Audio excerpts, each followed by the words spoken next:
There we go. There we go. There we go. Oh, there we go. We are vibing tonight, my dudes. What's up, everyone? How we doing? All right, so that is really bright. I think I need to turn that down. Please hold. That is so bright.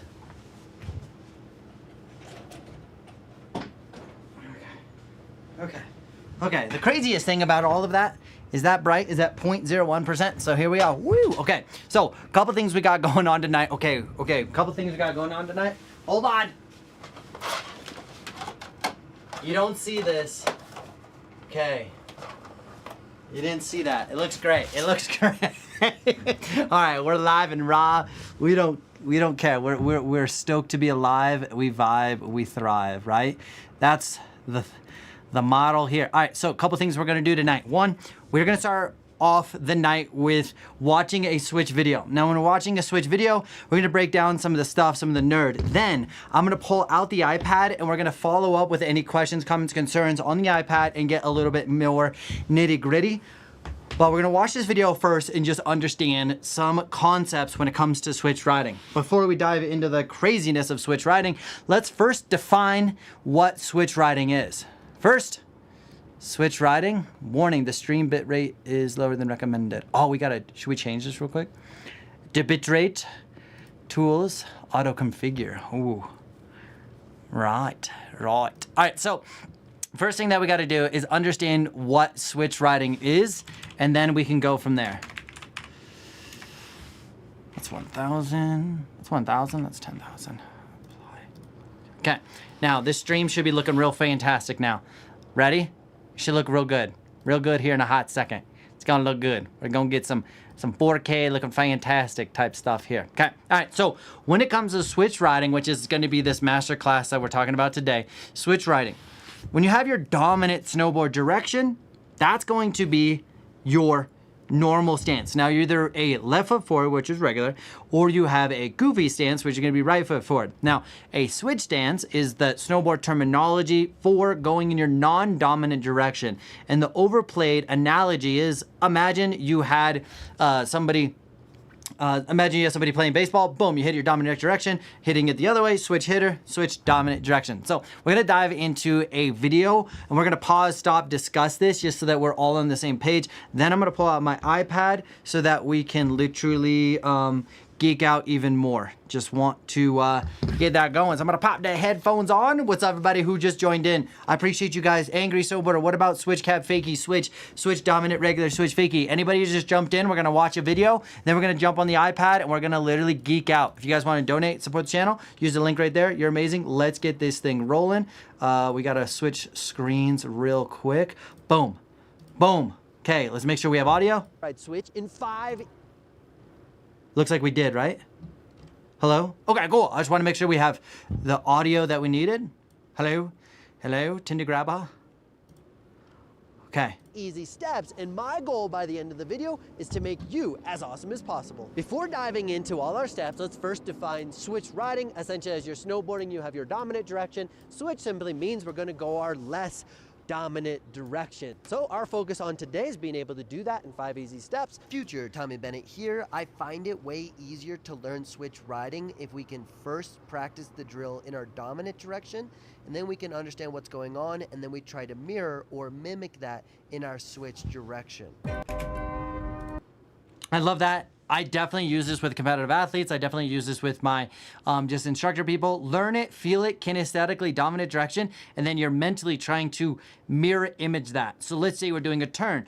Okay, feel the front of your boot turn, and how does that feel? Now, can we replicate that? What it does on 2 different things, what's really cool about that is it gives your mind something to focus on. Oh, if I press the shin to the front of the boot, that is a cue to know if I'm doing it right or wrong. Pretty sick, right? Secondly, now my mind is focusing on this one objective thing versus all the other crazy stuff that's happening that's actually not gonna make us better at snowboarding because there's the trees are falling, the snow's blowing around, and then there's, right? All of a sudden we're just like, oh, mentally it's easier for us to comprehend.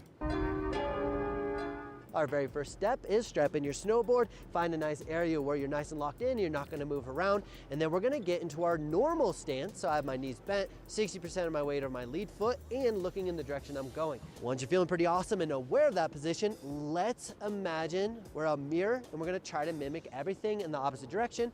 So I'm gonna go to my right. My goal is to have 60% of my weight on my lead foot, my lead shoulder is pointing at the nose, my eyes are looking where I'm going, and I'm in a nice athletic position.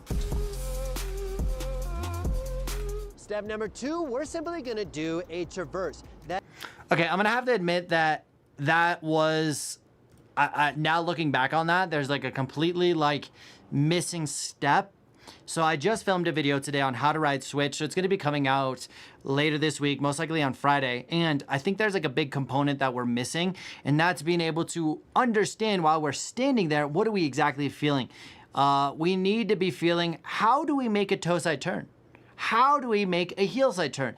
How do we feel? What are we supposed to do? Exactly what is my body supposed to do? So I definitely feel like I definitely missed the mark on that one. So bit of a bummer on that, definitely disappointed. I may end up unlisting this video, making another one. Yeah, that's the other cool thing about just like rewatching videos is like, objectively, how do we make them better?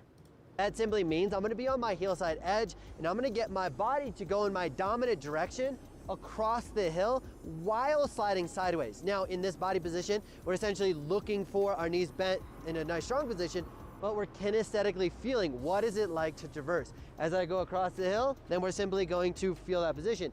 Now our goal is to go switch and we're trying to feel the exact same position. So I got, yo. So then our goal is to have 60% of our weight in our switch, lead I am foot, so sorry. eyes, look at where we're going, and shoulder. I was so invested in that. That was I'm just trying to find this very similar position. I was so into the video. We're simply gonna do a traverse. That simply means I'm gonna be on my heel side edge and I'm gonna get my body to go in my dominant direction across the hill while sliding sideways. Now in this body position, we're essentially looking for our knees bent in a nice strong position, but we're kinesthetically feeling what is it like to traverse. As I go across the hill, then we're simply going to feel that position. Now our goal is to go switch and we're trying to feel the exact same position. So I got, yo. So then our goal is to have 60% of our weight in our switch, lead foot, eyes, look at where we're going, and shoulder. Once in a while, definitely look around, but I'm just trying to find this very similar position happening to go in your switch direction. Steve, appreciate you. Let me know if this is any better because I definitely like dropped it. I'm definitely not trying to talk over it, but I want to make sure you can hear both. But essentially when you're riding switch, the biggest thing is you're just trying to build the awareness of like, what the heck am I doing? So theoretically, you're starting all over. You're starting from absolute scratch when it comes to doing switch, right? Oh, Steve, thanks. And Owen, I meant Owen, dude. I appreciate that, Owen. And then, yeah, you're starting over. But the advantage you have when you're riding switch and you're starting over is the fact that you've already done this. You understand fall line, you understand momentum, you understand edge. Now, theoretically, we should be able to do it the other way easier because you already know what you're doing. So a traverse, going across the hill, going back and forth, now my goal pretty is just to go awesome. Back and forth and mimic, okay, what is this body position? Is it the exact same? Am I going nice and strong? I can slow down, go switch, the exact same body position. Is it the same? I'm just building my comfort and confidence for switch riding. Once you're feeling pretty awesome about that, we're gonna switch around. We're gonna go toe side. Now, one big thing when doing this is like, you could definitely practice heel side isolated, toe side isolated, but being able to go back and forth. Ideally, you're gonna practice the one that, this isn't me mentally, the one that I think is gonna be harder. I practice that first because it might require more time and I wanna put my earlier energy into that one that is harder. And then if I can conquer that, then I'm like feeling really confident going into the next one. Some people may need to build the confidence by practicing the one that's a little bit easier and then the harder one. Secondly, that's definitely an option too. So whichever one, practice whatever you're more comfortable with. Either you're looking for a challenge or you're looking for a little bit easier. I would do that as far as like which one to try first. Key, whether you're going switch or regular, is to actually have your shoulders upright, spine upright, and shins pressed against the front of our boots, but also I also feel like this is a little redundant in terms of if you've watched these videos and you've done them right in the dominant direction, it's the same thing as being a beginner and doing it all over again and trying again. I think that's one thing that most people miss, is they think Switch is this whole new thing. It's not. It's the same thing, mirror image. We also just got a freaking $20 donation. No way, let's go. Dude, absolutely G-O-D over here. Fabes, what up, dog? Thoughts on outer space for the first board to progress with majority riding Midwest? 4 days of season and able to ride blues. Will it hold edges Midwest? Clue bindings recommended from Angry Snowboarder. Yes, definitely ride the Angry Snowboarder Clue Pro model. He hasn't told you. I think I might have just broke my NDA, but they're actually doing a collab. Look for that video. Angry Snowboarder collab with Clue bindings coming soon. Please watch out. I've never rode the outer space board. I heard, I personally like a board that's camber, and I definitely am a big fan of camber boards because you're going to be able to grow with it. So that's definitely that I would look for. And then as long as you're in a good body position, being able to manage your edges is going to be, manage your edges and manage your body position. You can get away with a lot of snowboards on icy as long as they're sharp. We also got Steven with a 5. Gifted with the Tommy Bennett membership. Let's go! You are a freaking legend, dude. James, welcome. Gabriel, Cash, Alex, Jonathan B. Let's go. Dude, what's up, dudes? I appreciate it. Definitely big shout out, big hypes to Steven and Fabes with the freaking $20 donation. You guys are freaking GODs. Holy cow. Coming in hot. Appreciate you with all the love. Let's go. We are gonna keep rolling. Notice my hip position. I'm in a very strong, balanced position. And if you have any questions during this stream, hit me up. I want to hear. We're gonna do another section after this. You got questions? Let me know. We're gonna chickadee chat about it for sure. Here, I am not hunched over, super weak and falling over. My goal is to be here. So in my regular direction, I'm gonna look, I'm gonna feel, and what does this feel like? I'm gonna become familiar with this. My goal is to slow it down and then look over my non-dominant or my switch direction and just try to feel the exact same thing. But notice that my shoulder position, my hip position hasn't changed. The only thing that's changing is I'm talking to you, but notice that it's just the same thing. I'm not making a dramatically different body position in my switch or regular, and my goal is just to go back and forth. Do this as much as you need to be super comfortable and confident. And also work on, when you're going switch, turn uphill and slow down. Definitely be able to do that both heel side and toe side. Now. Ooh, okay. I like that. Being able to utilize the terrain to slow yourself down. Very similar mechanics to riding your dominant direction, absolutely. Also, after this video, we're gonna jump onto the iPad and break some stuff down. Plus, I also wanted to address a comment that I got. Really interested to see your guys' thought on this, because I am not sure how to respond to this comment, and I would like to in a tasteful way, but I also don't want to come off as a complete a-hole. So stick around for that one too. Now, as you become more comfortable with that, I want to add a challenge. Every time we go on a direction, we're going to have 60% of our weight over that lead foot. So we're changing it up just a little bit.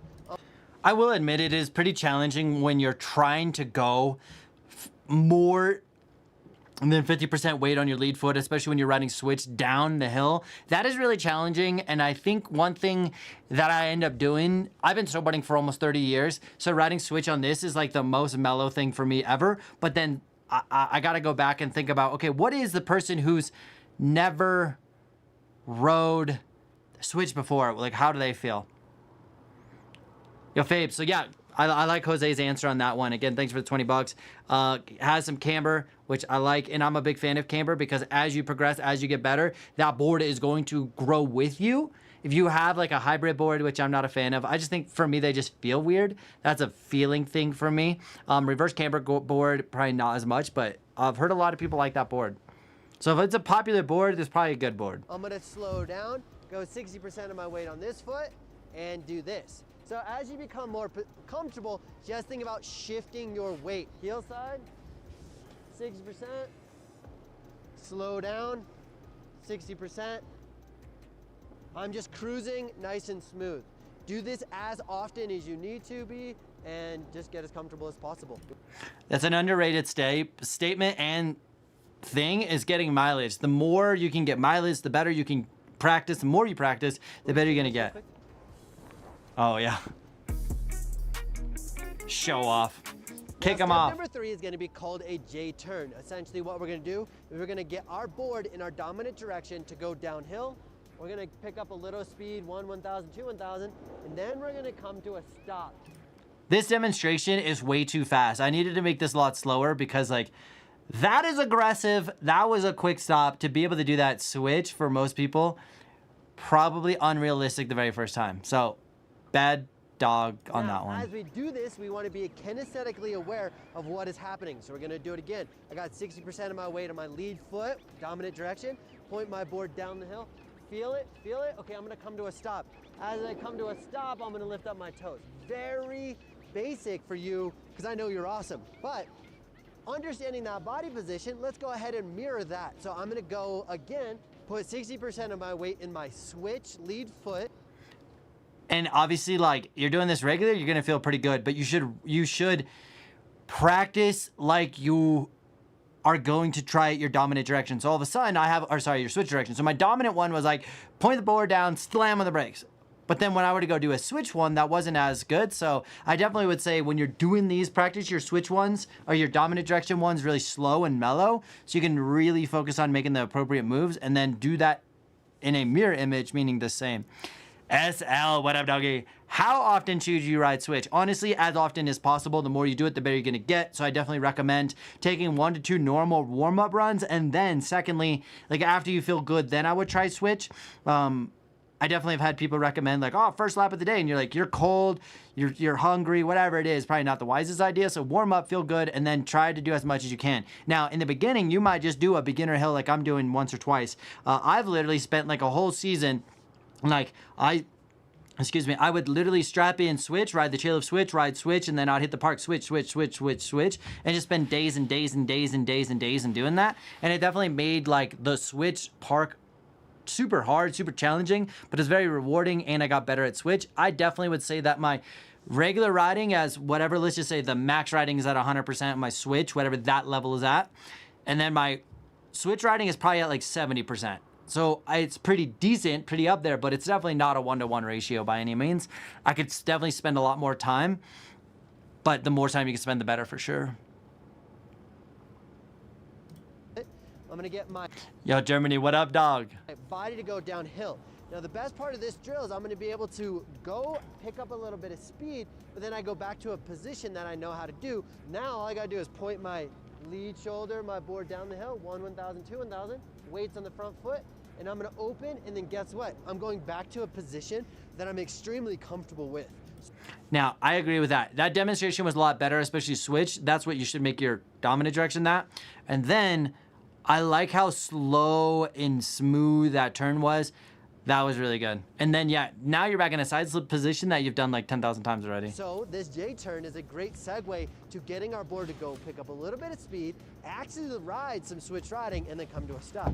And of course, let's do this in our toe side dominant direction, just becoming kinesthetically aware. I'm gonna point my lead shoulder board down the hill, point, 1,000, 2, 1,000. Now I'm gonna come to a stop, hips forward. But I'm a big fan of starting on my heel side edge, just so that I'm aware of what's going on beneath me. Then I'm gonna allow my lead shoulder, weight 60% on my front foot. I'm gonna go downhill, switch, and I'm gonna pick up a little bit of speed. Then I'm gonna get back into that normal, comfortable position. Now I'm gonna slow down. Notice that my hips are forward, my spine is upright, and I'm slowing down. And as a bonus tip, whether you're heel side or toe side, progressively come to a stop, which just simply means slowly come to a stop. Don't force it, because then it's gonna cause a lot of problems. That's what a lot of beginners do, especially when they're doing their very first turn or they're doing their switch turns, is people want to slam on the brakes like I demonstrated above, but they're slamming on the brakes so aggressively that they lose their balance, or they lose their balance by either leaning too far back, or they slam on the brakes so much that their board becomes choppy. And your board chops because you have so much pressure that it can't manage that pressure appropriately, so that energy is going to bounce out. So definitely making sure that energy is utilized and slowly come to a stop. And then as you become more proficient at riding switch, and that's gonna become a lot easier. Bonus tip Whether you're going switch or regular, think about smearing the snow as if you're smearing peanut butter. And that simply means that I'm gonna get the board to rotate, and notice how the snow is smearing. It doesn't matter if I'm toe side, it doesn't matter if I'm heel side. As long as I'm smearing the peanut butter, switch reg, goofy, it's gonna make turns 1,000 times easier. Because you've stayed this long, I have an absolute bonus game-changing tip for you, and let's dive briefly into knee steering. Knee steering is the best way to turn your snowboard, whether you're going switch or regular, but we're gonna talk about it in our I truly believe knee steering is the best way to turn your snowboard. switch stance. So when we do our toe side knee steering, we want 60% of our weight over our lead foot. This is gonna allow us to have more flex in our knee. When we're doing toe side, I want you to press your shin over your ankle strap and try to get your shin close to your toe. It's gonna look like this. Notice that my shoulders, hips are all together.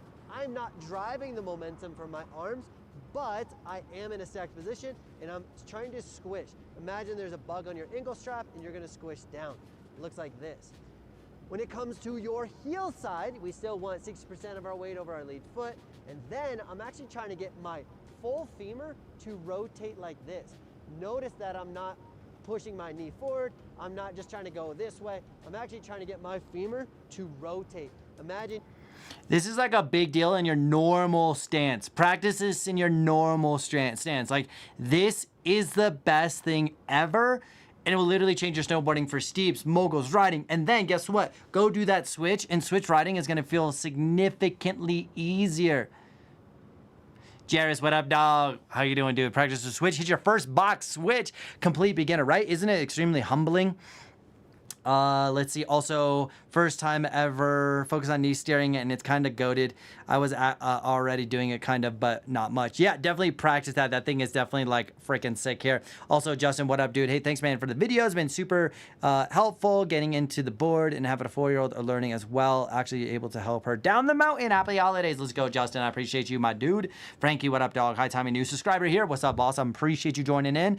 I was wondering, for a beginner snowboard, what angles would you recommend? Running, Burton step-ons, and nitro. I would say as far as stance, there's like, there's a full video I have on, if you just type in Tommy Bennett stance, you're gonna find a full nerdy breakdown, but just for like a quick little snippet real quick before, I'm gonna make this quick so we can continue on the switch thing, but switch, it just depends on your application. If you're trying to do switch and eventually want to ride switch or tricks or anything like that, or have the versatility of switch riding, I would definitely recommend lead foot and back foot be symmetrical in a duck stance so that your angles are like this. I'm personally at 15 in the front foot and 15 in the back foot. You could experiment with like 12-12. You could also experiment with like 12 in the front foot and 0, 3, 6, or 9 in the back foot.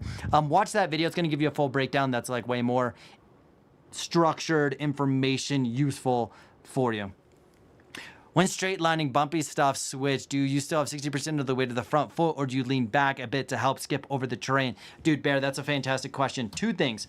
It depends on the situation. If it's like bumpy but a lot of snow, I almost want to lean forward so I can like plow through it, and it just depends on how much snow. Let's just say 6 inches, 6 inches or less, I'm plowing through. If it's 6 inches or more, then yeah, I'm gonna lean back. But for switch, lean back, I just feel like I have less control, and I'm just like, I have no idea what's going on. So then I would choose to stay a little bit more forward on that board. Now, if it was a powder day, I'm definitely not doing that. So I ride a camber board, and riding switch through bumps, I would just plow through. That would be like my go-to, because then I just feel like I have more control. If I'm in the back seat, especially switch, my body and mind doesn't really understand how to like save itself in a situation because I haven't been there a lot. So I personally would run like 60%, maybe 55 to 60% of my weight on that front foot still, if that makes sense. Hey, let's finish this video out, and then we're gonna dive into some iPad stuff. Door to open up like this. What that's gonna do is allow the board to pivot so that we can smear the snow. So we're gonna just take a quick step back and go to the J-turn to focus on the knee steering. I'm simply going to get weight on my lead foot, and then my goal is to press my shin over the boot. Notice how effortlessly I was able to turn. Okay, one thing that I love about that is you'll see me turn, but notice how I don't have to use my arms, I don't have to use my hips, and I don't have to create this like spinning momentum movement. It's just efficient use of that energy. Shin over the boot. Notice how right? Look how much energy was not used, which means I'm going to be able to snowboard longer, means that I'm going to be able to be in a better body position that's more balanced, and I'm going to be able to make more rapid turns because I'm not having to fight myself the entire time. effortlessly I was able to turn. The best part about this, the more intense I push over my boot, the quicker I'm going to turn, just like this. So I can get here, point my board down the fall line, shift weight, and then turn. Notice how quick I made that turn, but I don't need added rotation. The problem that a lot of beginners have when they're making this turn, as you see my cursor here, they're wanting to throw their shoulder, and by throwing their shoulder, the problem with that is you create so much momentum. And then you have to spend equal amount of energy stopping that turn. Now, what if now that's twice, right? There's like create this energy. Now I have to fight that energy, and then I have to create the energy, now I'm fighting it. What if I just made an appropriate energy that I didn't need to fight? Now I'm able to do a very rapid turn, which is extremely useful for riding trees, moguls, or stopping to avoid small children. Now for Small children, probably true story. a heel side edge, we're going to point our board down the fall line, 60% of the way in the lead foot, and I'm letting this femur rotate, pivot. That is the basis of knee steering, and you should be doing that for every turn except for carving. When we carve, it's a different style turn. Subscribe for a carve video because we're putting out Subscribe. an ultimate beginner video for carving tomorrow. Switch tip number 4 is let's start doing some C turns. Essentially what we're trying to do is start with our board across the fall line, and because I'm going switch and I got to make a turn, I want to be able to go toe side. So we're going to point our board down the fall line, and then guess what? Yes, knee steering, 60% of our weight on lead foot, and then I'm going to turn, even out, and I'm going to come to a stop. In this position, Okay, I got a question, and I need honest, real answers from everybody in here. When making the educational videos, do you want it to be a little bit more entertaining? Do you think I should do a little bit more structured of step 1, step 2, step 3? I want to make these videos better, and I just put out a carve video, and I think I'm trying to reconfigure my content because I think my content can be way better. I don't think it's the greatest content in the world, and I want to make it better. But from a viewer standpoint, where you are, should they be more entertaining? Should they be a little bit more graphic intensive, where there's more arrows and more information to help you out? Should there be a checklist on the side of the thing so you know exactly what to do or something? If you got any suggestions, I'm all ears. I appreciate you guys being in here to just have this conversation, but my goal is to make the best content ever, and at the end of the day, you're the one I'm making the content for. So if you have any thoughts and feedback, now gonna go let me know. to the next C turn. We're not quite linking our turns yet, but we are going to do our next turn. So our goal is to let our lead shoulder go down the hill, pick up a little bit of speed. Yes, you guessed it, knee steer, come to...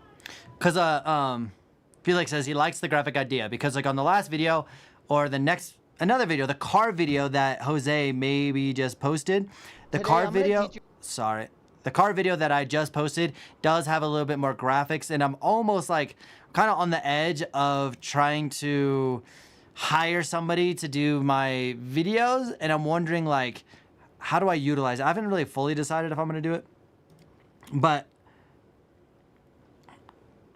also the shorts you've been putting out have been great. I've been doing shorts for a while, and I definitely appreciate that. But yeah, any information, I just want to make the best of. Honestly, you've been helping out a lot in your videos currently. I think the chest list would be nice, because the videos are good, but I just feel they could be better. And I'm such a perfectionist that I just want them to be 10 out of 10 awesome. You know what I mean? Levy, what up, dog? Hey, New Snowboarder here. I've been looking at all the educational videos, and what I like are steps with graphics in the videos. Boom. Yeah, I think there's got to be a little bit more aid in what I'm speaking, because one thing that I struggle with is I've been doing this for 30 years. I've taught people forever, and it's different doing it on video versus doing it in person. I think having the arrows, let me just pop this over real quick. Google help. No, doggy, I don't need help. So here's a carving video that I just put out. And this is something that I want to do better on. And if you haven't seen this video, it's actually doing pretty well. You know, 20,000 views in 2 days is actually pretty good for me. So then like doing stuff like this, like I'm talking about like skidding turns right here. Like to me, I know that's a skidded turn, but some people don't know that's a skidded turn. Some people may think that's a carve, and that's like where like I've probably kind of dropped the ball a bit. Yo, here we go. Hi, doggo. Cool. Now, here's a definitive like that, right? I should have probably paused that a little bit longer. So it's like this, like, okay, cool. Now you know that's a carve turn because somebody might not understand that. So I think that's like some way that I could like do better. Maybe some focus points and arrows that look when you ride at the end. It kind of focus on the moments that you covered in the video, the movements. Hi. Hi, doggo. You want to say hi to the people? Come here. This is doggo. Come here. Hold on, hold on. Come here. Come here. Come here. He's shy. He's camera shy. Oh, there he is. Come here. Yeah, this is Copper. He's camera shy, but he loves to lick your face. Okay, we gotta go work. I'm working. Okay, I love that doggo. And my wifey, hi. How's it going for Christmas Eve? Yeah, it's going good. We got Christmas Eve vibes going on over here. My wife says hello, everyone. And she's now gone. Let's see. Why is this being... Oh, okay. Oh, I've totally, like, dropped the ball on this one. Hold on. Please hold. So, adding, like, stuff like that, okay? So, like, this. You guys saying that's, like, a better, right? I think the more entertaining vids with examples help hook people into paying attention. Watching you snowboard with your somewhat exaggerated movements have really helped me. Copper rides Switch better than me. I believe it. Dude, that's funny. Dude, Copper. Copper, the funny part is, like, we never even named this doggo. Yeah. Yeah, no, I appreciate that insights. So we're just going to keep going on this one just a little bit longer. What else we got in here? I think we kind of want to move on, to be honest. Want to move on. Yeah, the arrow is great.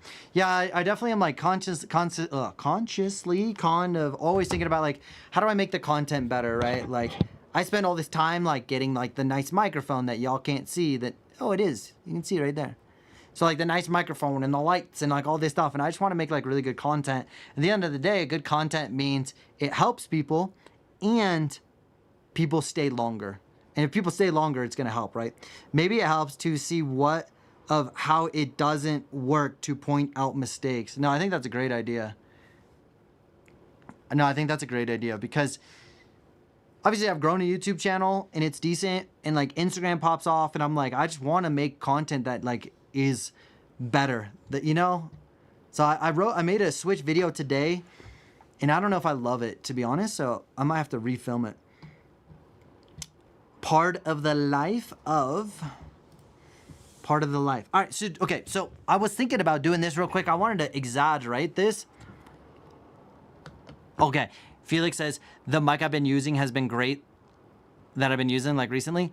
I have absolutely had some struggle fest on that. Some of the videos sound out. Okay, there's three different things I do. One is I'll record over in my studio here. And if you follow me on Instagram, you can see like behind the scenes, I'll put like pillows up so that it absorbs all the sound so it sounds really good. Secondly is like I'll have like this setup right here where I have an Insta 360 and I have a microphone. So this is a receiver and then it goes to a microphone that's like clipped on my like here. And the other thing is like if I clip a microphone here and I ride Switch, it's really quiet. And I talk to you, it's loud. And then I talk over here, it's quiet. So then I started putting it up here and I think it looks cheesy, but at least no matter where I move, it's always gonna be similar audio. So then I have like that set up. And then sometimes I'll have like a Bluetooth microphone set up. Like my goal is like always trying to make like the content like even better. Always even better. Okay, so this is what I was thinking and we're going to jump into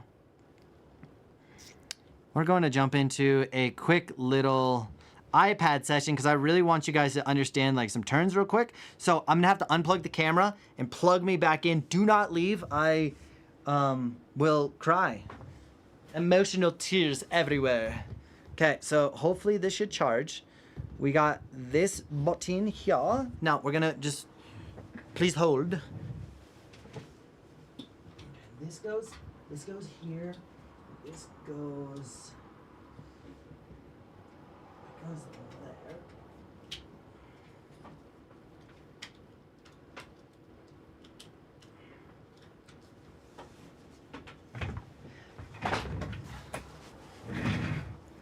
there. Okay, we're still here. Yes, let's go. We're still here. Check it out. Okay, so I went to Best Buy the other day and literally tried to figure out this whole thing to make this as awesome as possible, and it was an absolute, it was absolute terrible.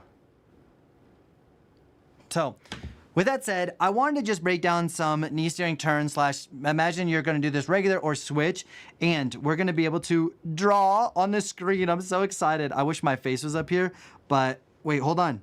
Hold on. Get back here. Okay. Here. We're going to go here. Okay. Now we're going to, there we go.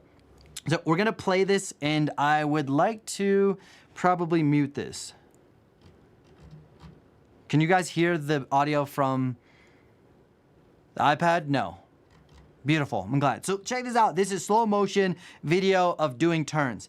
Now, there's a couple fundamental things that we just have to be able to focus on, and we're going to go back through and just nail this down. Now, again, you can use this for your switch riding. You can use this again for your regular riding. This is like the most amazing stuff ever. Okay, so I'm going to just swing back here a little bit. Now, a couple things that I wanted to address first.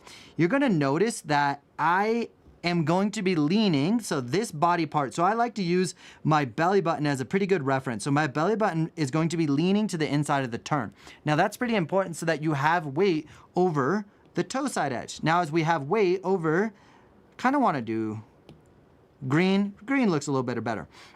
So now, we're going to have that weight over the toe side edge, okay? After that, you're going to notice that my shoulder, hip, knee, and toe are all in somewhat of a line.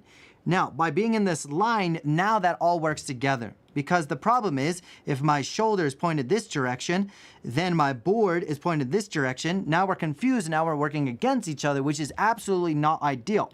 So because my shoulder, hip, knee, and board or lead foot are all working together, making this turn is going to be 10,000 times easier. And I know my handwriting is fantastic. I heard you say that. So we're going to play it. Now, look how smooth these turns are. I have weight over that lead foot, but my knees are bent. My spine is relatively upright. That allows me to have my eyes look where I want. So I can look towards here, I can look over here, I can look over there. Either way, I am in a position where I have a lot of options, I have a lot of flexibility, and you know I'm in a balanced position because my hands are low. Anytime your hands go up, that means you're out of balance. So when my hands, I said that weird, when my hands are in this nice neutral position, you know I'm balanced. Now, as this transitions, as I go from this toe side edge, you're gonna actually see my belly button start shifting towards the heel side edge. Now we're gonna play it in slow motion, but see if you see what I'm seeing. I'm on my toes, I'm getting that belly button, now I shifted over. Now, these eyes are looking where I'm going. The shoulder is pointing in the direction I wanna go, not dramatically where I'm losing balance, but then my hips and my board and everything are all wanting to go in this direction over here. Look at the hands. Hands are super mellow. Now, the things that we really are thinking about right now is my belly button is over, belly button over here is over the heel side or the toe side. After that, notice that I am using knee steering. Right here, you can see there's a bit of tension in my pants and that the knee is pointed this direction. Knee steering, as we talked about in the video that we just watched, you're gonna notice that that knee steering is really driving. Now, I will transition to the next edge and then I'll add some knee steering right there, knee steering, and then knee steering right there. So does this make sense? I'm able to really smoothly make turns, and I'm constantly making this skidded movements here and here to give me that most amount of control possible when making these turns. Now, obviously this is gonna be same when you're on firmer conditions or when you're on, Dustin, calm down, bro, calm down. As soon as I said that, I was like, oh, rip. And then I almost run into my filmer, dude. So now, yeah, it's slushy and you're gonna see that there's a lot more edge that digs into the snow, but the principles still apply. And then of course, we gotta have some fun. Fun fact, if we can get on the angle, right here, you can actually see, notice that my board bends in a really weird way. This board's actually broken. It's like it cracked and destroyed right there. Okay. So without just absolutely beating down the horse, knee steering is like really important, allowing us to make these beautiful effortless turns. I'm looking where I'm going. Everything's working together. Now, if I wanted to do this, this absolutely could be switch, right? This whole thing could be switch. Oh,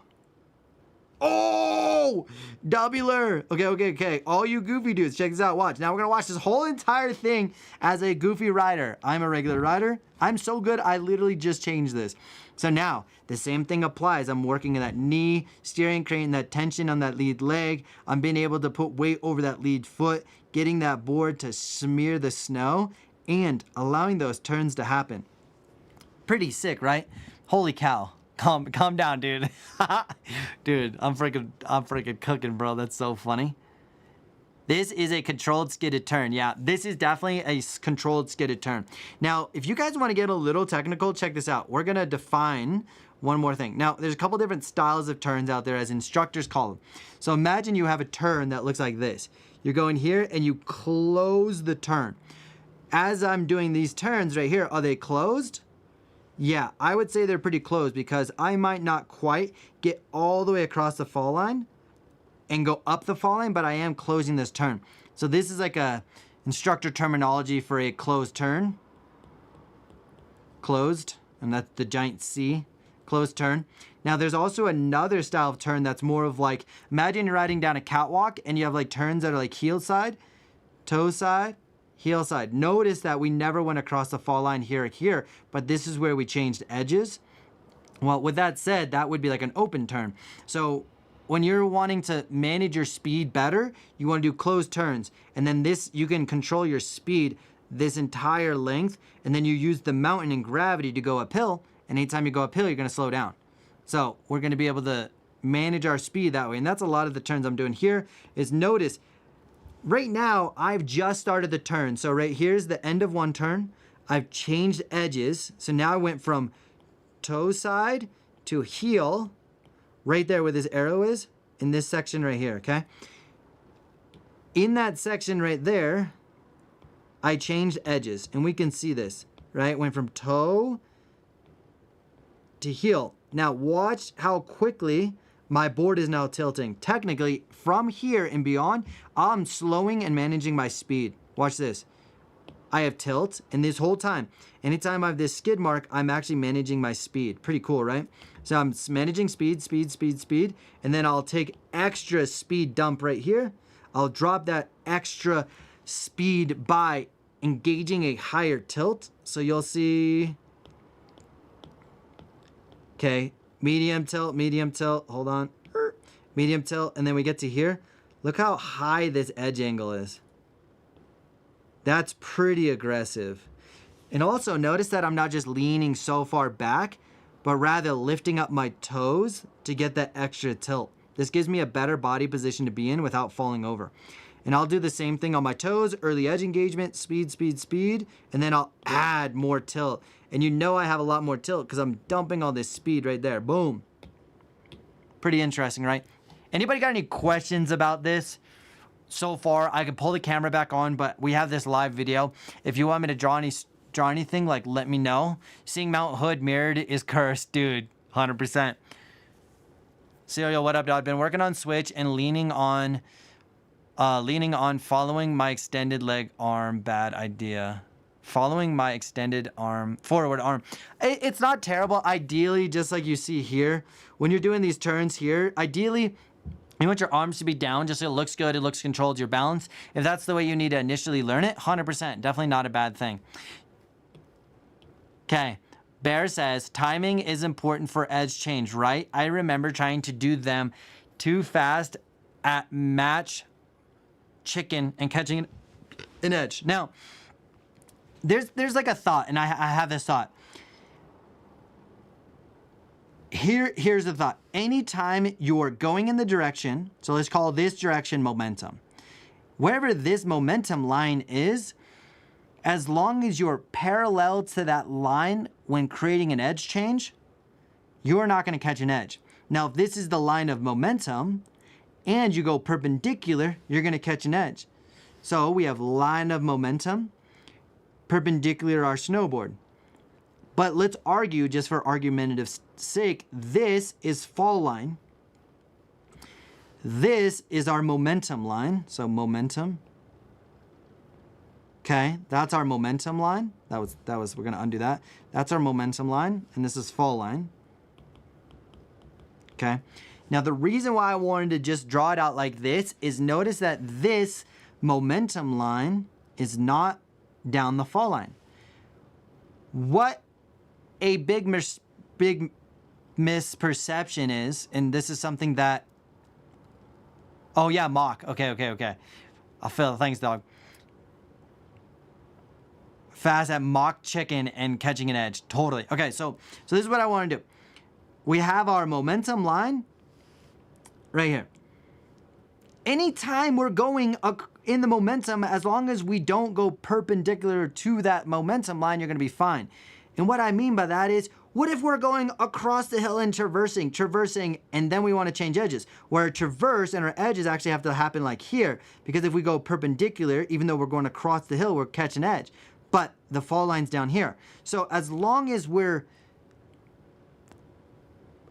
allowing the snowboard to point in the direction of momentum, we're going to be able to theoretically change an edge.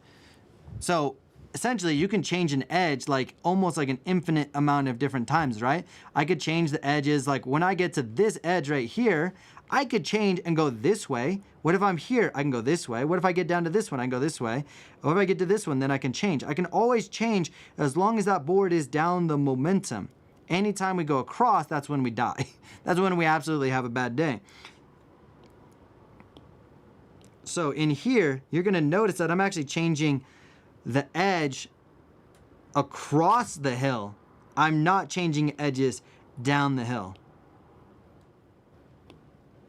So as long as you're going in the momentum, then you can be able to change edges. Does that make sense?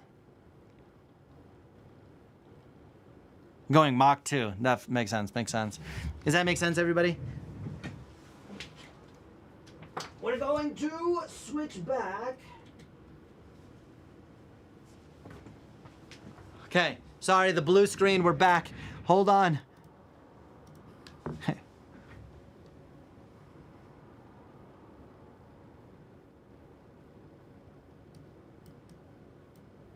I don't know why it resized me to be absolutely like, we're almost there. Here we go, now we're back. Yeah,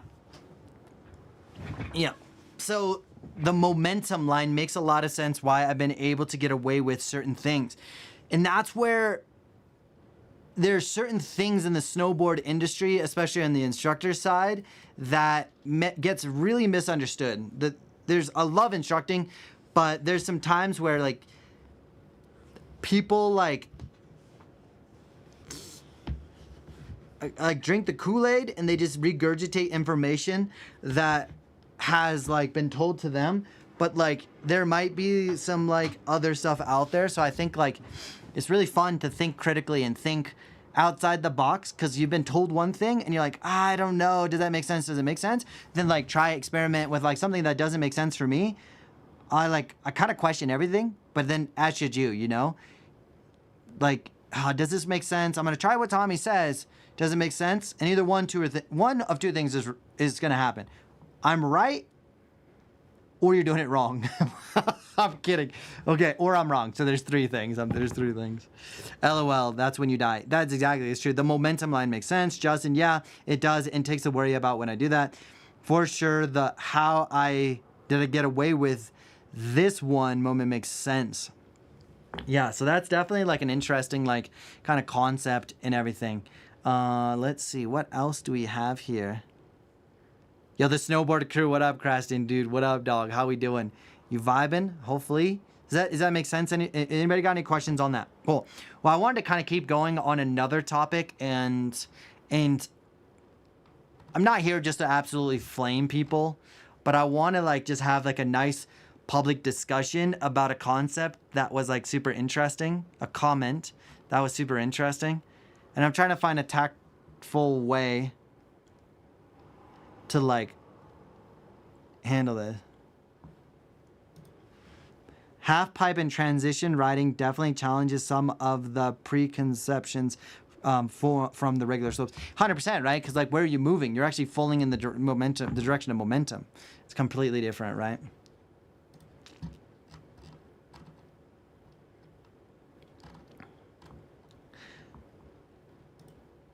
Okay, so I want to have a cool little discussion, and I want your involvement. And this is a publicly.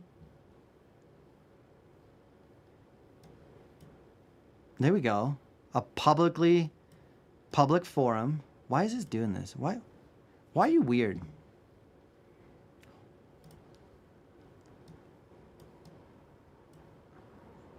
Okay, my name is, publicly announced it. I work as an instructor. Cool. Pop quiz. Where should the edge change happen when carving? Based on the MA that I see you're scarving, and to define, scarving is a skidded carve, which means you're not doing either. Okay? Based on the MA, I see you scarving because your edge change happens in the incorrect place in the fall line. Also, the board should never go flat while carving. Flat base equals skidded turn. Come hang out with me sometime. Happy holidays. Okay, so what's your guys' thought? Like, objectively speaking, you can probably read my comment. And again, I'm not trying to cause drama. I want to have like a critical conversation.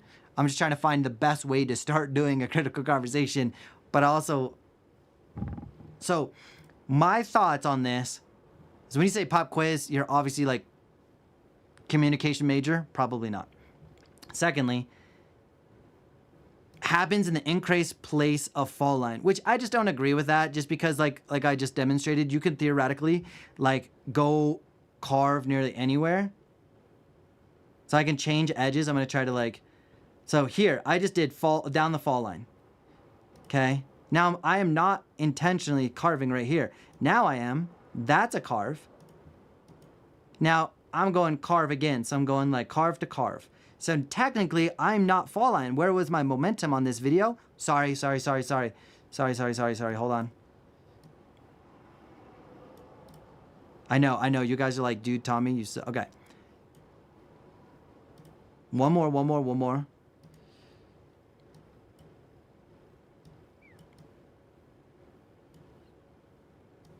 I love you guys. Thank you for your patience. So here's a carve turn. Starts like, can you see this? There's the cursor's a little hard to see. Here's a carve. So now the carve change happens right here, which is actually diagonal. Like the fall line straight up and down. So I'm not, nor am I parallel to fall line, nor am I perpendicular. I'm at like a diagonal. So I think it's like situational, right? Because like we're not robots. We're not like in this perfect form. We're not like we have such different variable terrain, different like people are in the way, like that. So like as I make this turn, so we're gonna see it right now. I'm carving. Okay, cool. I want to release that edge, and now what's the angle that I'm going? Super funny, right? So now I'm going at a different angle. Not a big deal, but I went carve to carve. Okay, that's one. How do I say that? So like, if you guys have any thoughts, am I wrong? Which I'm totally fine with being wrong. It's kind of weird to gatekeep carving when it's just one tool in the box. I also disagree because you can totally make a carve transition across or against the fall line if it keeps it neat and leaves the trench behind you. I ride a 32 centimeter wide Napton board twin. I should know. Okay, Felix, here's the next question. Next question. I agree. You can do it freaking infinite like spots.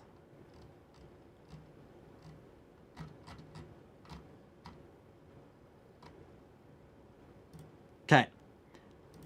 The next question. Also, Board should never go flat base while carving. Do you agree or disagree? Flat base equals skidded turn. Okay, I wrote, yo, what cert are you? Because I want to know like his level of understanding. It's like, just curious, right? Where is his educational background coming from? And it said, what you're saying is I should never go flat base when carving, question mark. Is what you're saying. Should never go. Should I hop or jump edges to edge change every time? It seems unrealistic to me. Leaves the trench in the carve, exactly. You're also on a Napton 34 wide. I should know too. Let's go. Okay. You guys are awesome. I love this conversation. Okay, so the next question is, going from edge to edge, this gentleman is saying I should never go flat base. Okay, there's a carve. Okay. Yo, Bear, good point. Give me 1 second. Okay, I'm going. So if you look at this, here's a carve. And I'm going to try to zoom in just so that we can all be on the same page. Okay. Here's a carve. You see this part right here, this upper part. There's a carve. There's a carve right here. Okay, and there's dude, homie. We got carve. And then technically, I went carve. That's a flat base mark right here. And then back to carve. And then here in a second, when I play it, you're going to see that there's like a giant slice mark, okay? So the question is, the gentleman states, you should never go flat base. Is that accurate? Okay, we're going back over here to the chat. Dang, you thought you had a wide one. Let's go. Flat base equals skidded turn if your shoulders or bodies are in a wonky position. And I'm going to say flat base skidded turn if you create a pivot or rotation movement would equal a skidded turn. You can theoretically, and correct me if I'm absolutely wrong here, technically I could ride my snowboard toe side carve, go flat base, no rotational movement, go flat, flat, flat, heel side, and have like a 30-foot flat mark with no skid, because a skid would be a rotation. I could technically be in a fundamentally sound position stacked and not create rotation. Would you agree or disagree? Because I truly believe that you can create a flat base without creating a skid. You can do it if you eliminate rotation and pivot. Now, if I'm wrong, I'm okay. Just tell me I'm wrong. Okay, further on. We're not done yet.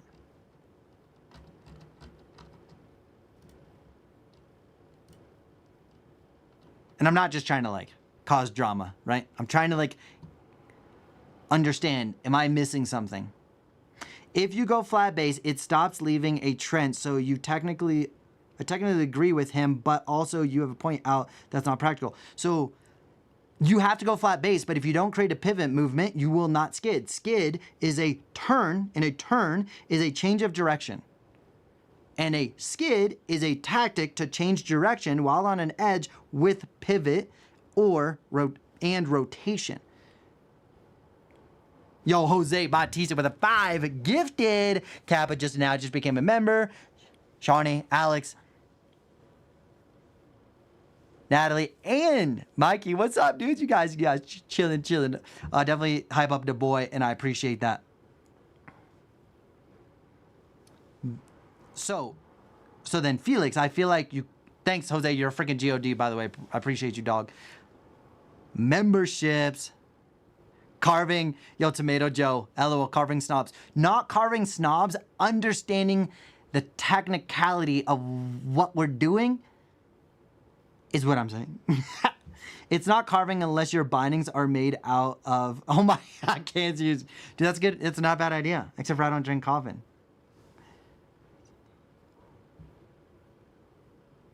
Yes, it's not all rectangle are boxes, but all boxes are rectangle conversation. Totally. And these conversations are kind of fun, right? Because it's good to involve you guys, because I'm just like curious. Because like basing this information, like but okay, let's just say that's not a skidded turn. Let's just say it's not a skidded turn. let's go back to the original discussion that says that your base should never go flat. I think you have to, even for like absolute millisecond. The only way, you don't have to. Let me rephrase that. You don't have to, because you could jump from edge to edge, and that's what my comment was. Like, you could literally just jump, because then you could technically not do that. I stand on wood, melting snow, and jumping on things. Let's go, dude. I freaking love that. So, interesting, right? We have a fun little discussion going of semantics. Just a bunch of gibberish, right? Pretty amazing.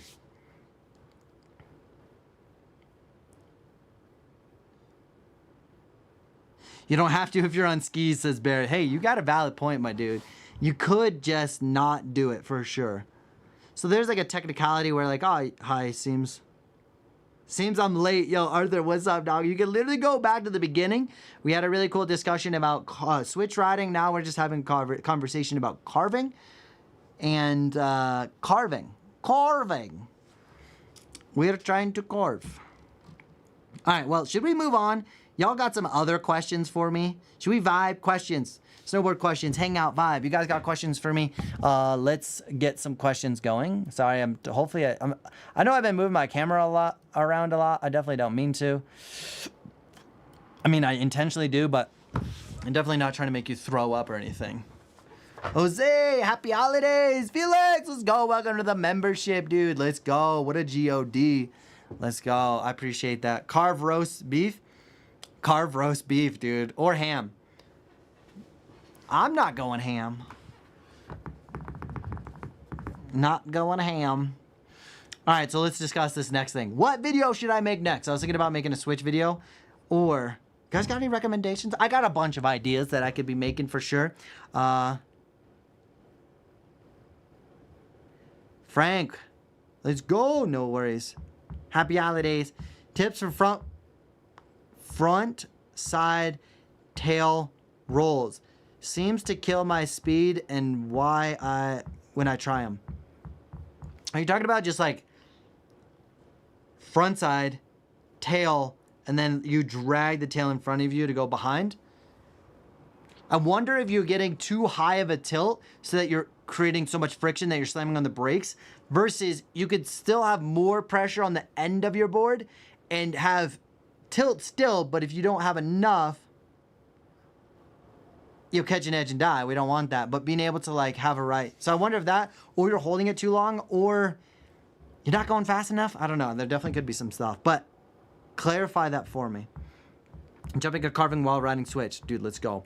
Jim, circling back to Switch, how do you make yourself practice riding worse? Great question. Than your regular. Every time I practice Switch, like after 3 runs, I get frustrated and go back. That's a great question. I think it comes back to like, what's the motivation to ride Switch? For me, riding Switch opens up this ginormous Pandora's box. All of a sudden, I can theoretically double the tricks that I do. Now, I filmed some stuff today.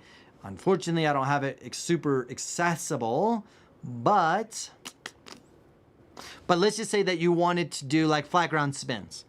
You could open up that to being able to go flat ground.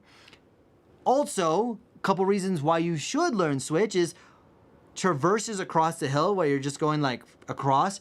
Sometimes it's really dangerous, and I'll ride Switch so I traverse looking uphill so I don't get crashed. What if it's a powder day and all of a sudden your leg is so tired but you want to keep riding? You have to stop. And everyone's riding all the power and you're not. So if you popped 180, you could theoretically ride Switch because you could give your other leg a rest. Also, we talked about the freestyle being able to open up a lot of fun opportunities. So I think it's really about like the motivation, and the motivation also could be, I want a challenge. Like, I want to challenge myself because this is hard, and I want to learn it because I'm looking for something else. Now, maybe you're not in that snowboard mindset where you're like, this isn't worth it. Cool.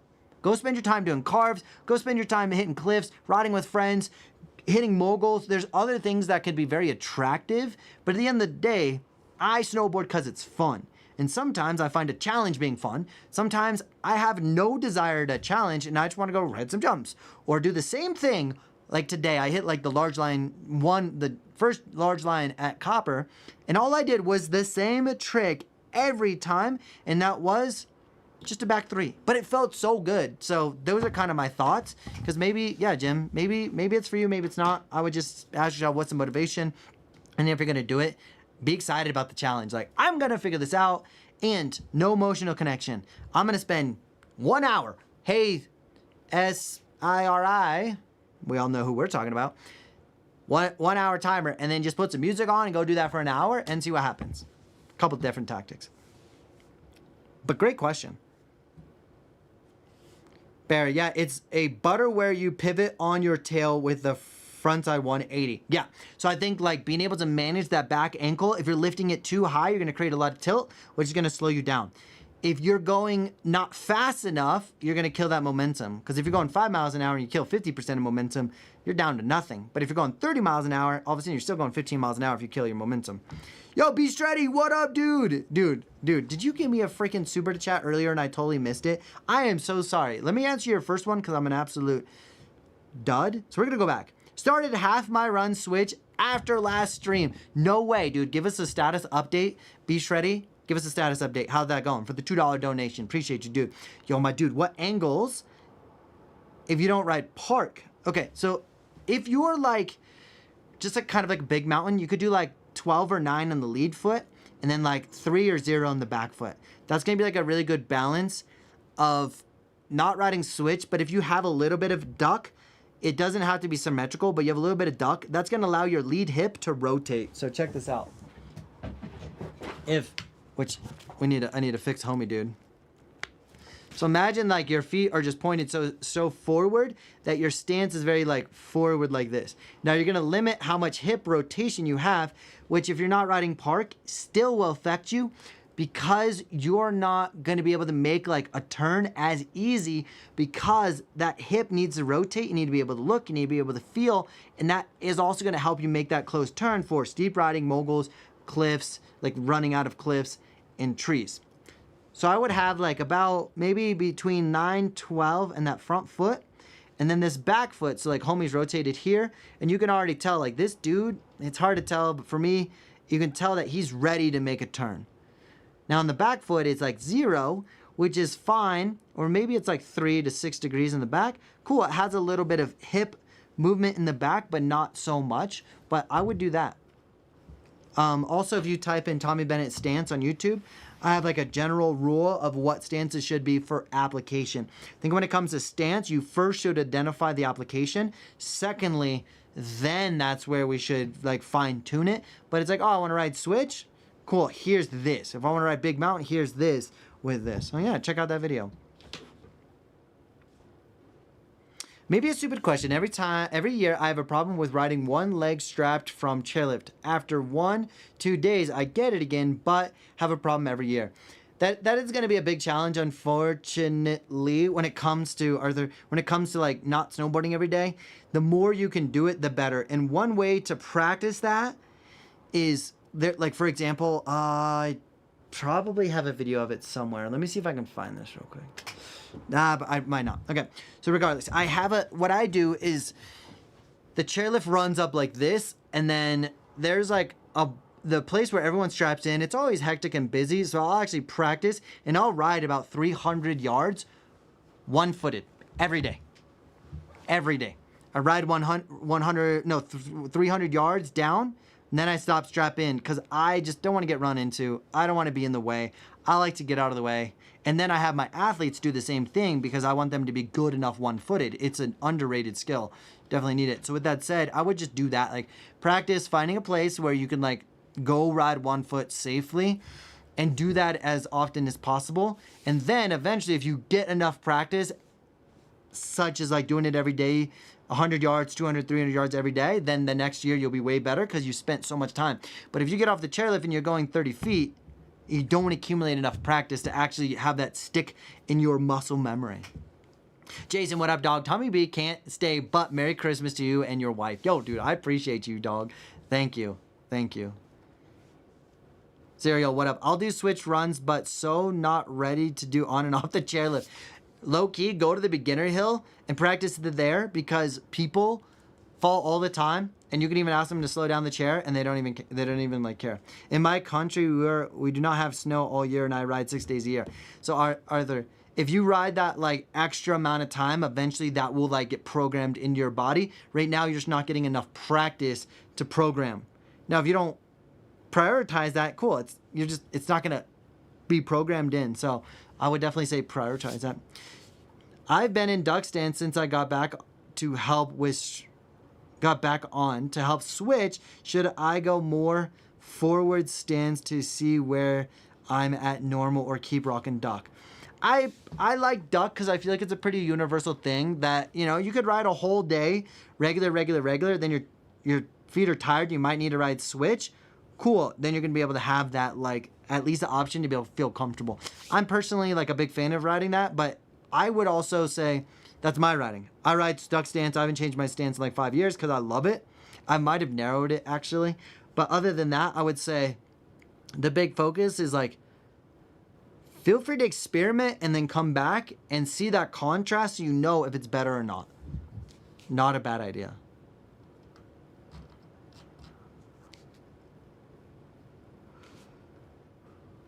Yeah, not a bad idea. Let's see, I'm trying to see if there's any other questions.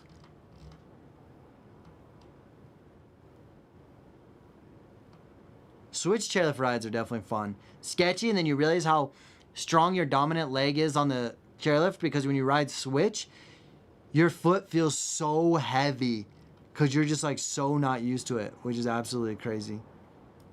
Absolutely crazy. Yo, what? Yo, $150 donation. Are you serious right now? You can't be. You gotta be lying. That's gotta be fake, right?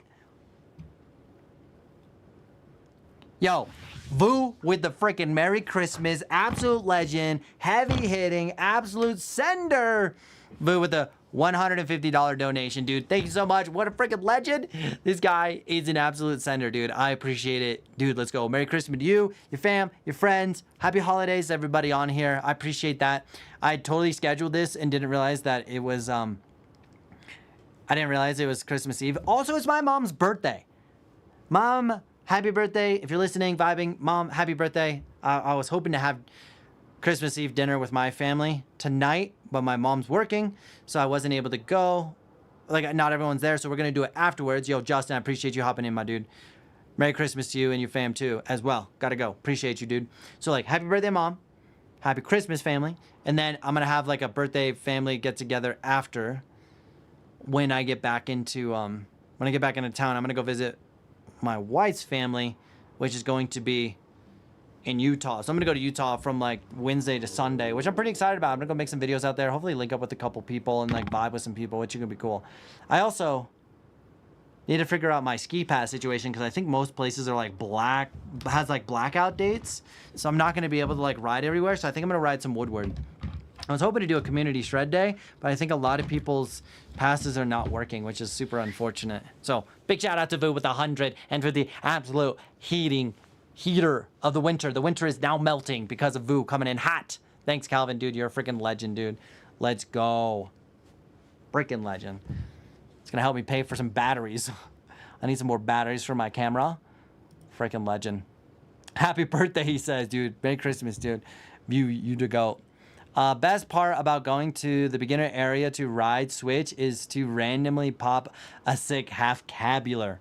Dude, it's funny because like I'll be in the beginner areas like making a video, just hanging out, vibing, like working on some stuff, riding with my friends, and people are like, yo, Tommy, and then I'll like catch an edge or something, and I'm like, I feel like such a fraud because I'm like crashing in the beginner zone. It's so funny. Oh, yeah, it's a good time. Absolute crazy. Absolute crazy. Well, my dudes, I think I'm gonna end that there. I really, really love all of you. Appreciate all of you. Appreciate the vibes. It's been an interesting year. I'm gonna kind of just hop into like a little behind the scenes right now. Like my hip, I've had 2 hip surgeries, and I'm not trying to be a downer. had 2 hip surgeries and my hip's like been pretty bad this year. So I've been actually taking off a lot of days. I think I have like 14 days at Copper, and this whole entire season I'm probably like maybe like 25 to 30 days. So I 1 week I rode 5 days, 1 week I rode like 2 days. I've been taking off a lot of time, really just trying to take care of my hip, but it hasn't necessarily made it better.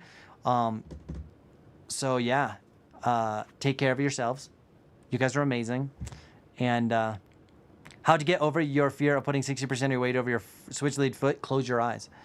Jim says, yo, we're in Utah for the holidays. If you announce where you're going to be, I'd love to thank you in person and buy you a root beer. Dude, I'm down for a root beer, maybe a beer. I'm like a hard cider kind of guy or a root beer kind of guy. I think beer. I appreciate it. I'm not roasting you. I'm saying thank you. Sounds amazing. A hard cider sounds like a fantastic time, or a root beer. Kind of depends. But dude, I freaking appreciate that. I don't know what I'm going to do yet. I think, yeah, not totally sure. Not totally sure. Yeah, feel better, man. Your videos are awesome, and take care of yourself. It's hard, guitar. Dude, it's like I want to snowboard and vibe, but I also like need to take care of myself. It's been an interesting year. Probably the least snowboarding I've done in literally 20 years. It's a double-edged sword. I've been sleeping in a lot. How to get over the fear of putting 60% of your weight over the lead foot? That is such a great question, Jose Bautista. I think you spelled your name wrong on there, by the way. I think it's B-O-T, not B-O-A-R-D, Tista. But I think the biggest thing is practicing traverses. So what you're doing is like, okay, the new video that I just filmed, which I may or may not refilm, what I highly suggest is like practice that movement in a static position. Then practice that not down the fall line, because all of a sudden we skipped a step. That's pretty scary. Practice that same position across the hill so that you can really feel your body moving and grooving and trusting and trusting and trusting. And then from there, if I had the iPad right now, from there, I would do, instead of like across the fall line, I would go diagonal across the fall line, and then eventually more diagonal, and then more vertical, and then eventually, if you can trust this, this, and this, then you're going to be there. But at the same time, pointing your board down the fall line with 60% of the weight on the lead foot for 1 second is doable. Then it's 2 seconds is doable. And then 3, 4, 5, and that's how you build your confidence up. That's what I would say. Yeah. So yeah, on the hip, the worst part is like, I literally went to the doctor and they're like, oh, we don't know what's going on. And I was like, you guys are, that's lame. I like to tip over on my nose and tail on flat areas once in a while, so I know how much is too much. Totally, like finding that boundary, right?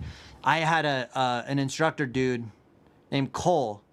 He had us do this drill where we would do a nose press so far that we would actually fall safely, slow.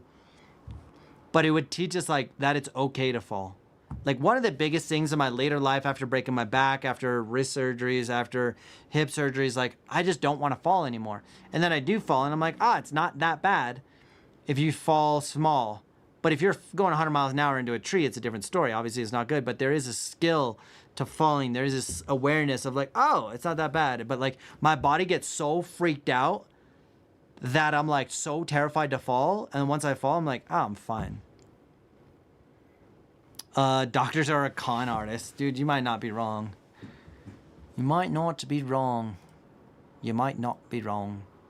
All right, well, my dudes, I'm going to end that there. My freaking eyes and everything. Well, regardless, I had a good time. We vibed for an hour and 20 minutes. I think it was a good time. I love all of you. Appreciate you. Happy holidays. Merry Christmas. Happy everything.